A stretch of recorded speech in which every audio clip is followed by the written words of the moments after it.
Halo para pemirsa semua, bagaimana kabar kalian? Semoga dalam keadaan sehat selalu ya, dan berbahagia selalu tentunya.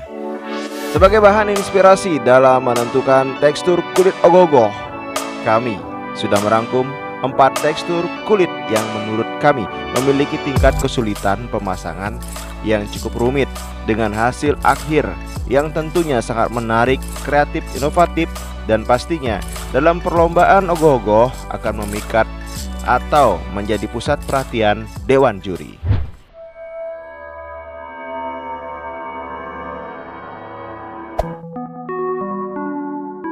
Sang Bakasura tahun 2020, karya Seka Truna-Truni Prabu di Banjarratna Buana Tonje Denpasar, di mana ogoh-ogoh ini menggunakan cangkang telur untuk melapisi bagian luar atau kulitnya.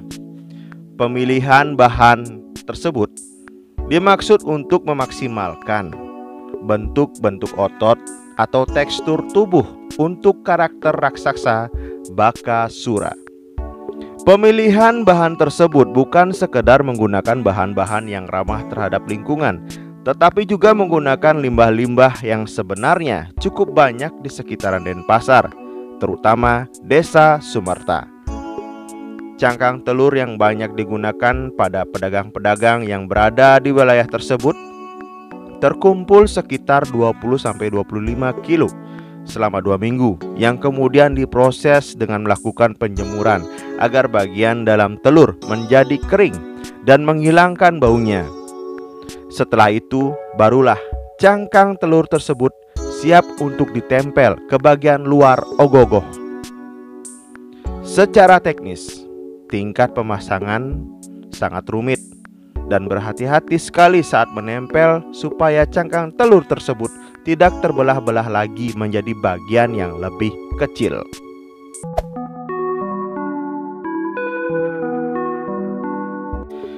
Tetandur Krode tahun 2020, karya Seka Truna-Truni Yowana Prakampita di Banjarbekul, Desa Penatih, Danginpuri, Denpasar Timur. Ogoh-ogoh ini menggunakan kulit kayu untuk melapisi bagian luar atau kulitnya. Pemilihan kulit kayu tersebut disesuaikan dengan temanya, yaitu sesosok raksasa yang muncul karena ulah manusia yang tidak bisa menjaga alamnya dengan baik. Menurut info yang kita dapat dari akun Instagram Seka Truna-Truni Yowana Prakampita, untuk proses pencarian kulit kayu tersebut didapat dari pemasok kayu di daerah Gianyar. Ialah sisa kulit kayu dari hasil produksi yang sudah tidak dipakai lagi atau dijadikan bahan bakar untuk memasak. Jadi, selain kulit kayu yang diambil, ada batang kayu juga yang digunakan untuk membuat bagian tubuh atau aksesoris pada ogoh-ogoh tersebut. Secara teknis, kulit kayu tersebut sisi luarnya sangat keras dengan tekstur-tekstur alaminya dan elastis atau mudah dilekukan.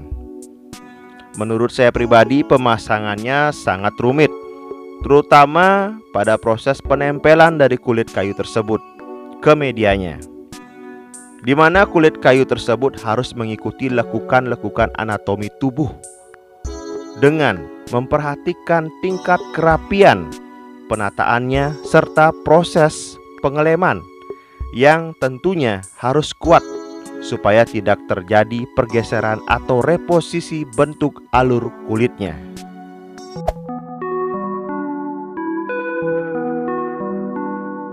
Gesang Gesing tahun 2020, karya Seka Truna-Truni Bina Putra di Banjar Lap-Lap Tengah, Desa Penatih, Denpasar Timur. Ogoh-ogoh ini menggunakan bahan kulit bambu untuk melapisi bagian luar atau kulitnya. Pemilihan bahan bambu tersebut dimaksudkan untuk menggambarkan tokoh raksasa yang menyimbolkan kemurkaan alam yang disebabkan oleh perilaku manusia. Bahan alam ini termasuk bahan yang mudah dicari dan sangat ramah lingkungan, di mana bagian luar atau kulitnya memiliki corak yang sangat menarik dengan teksturnya yang rata, licin, dan mengkilap. Bambu yang dipotong-potong tersebut memiliki tingkat proses penempelan yang cukup rumit karena bentuknya yang lurus dan teksturnya yang keras, sehingga sangat susah untuk mengikuti bentuk lekukan dari anatomi tubuh ogoh-ogoh tersebut. Serta pada tahap pengeleman ke media dasarnya harus sangat kuat, di mana dalam proses tersebut agar lebih mudah terpasang dan mengikuti lekukan tubuh ogoh-ogoh, bambu tersebut dipotong kecil-kecil dan dibuat setipis mungkin, atau hanya mengambil bagian kulit luarnya saja.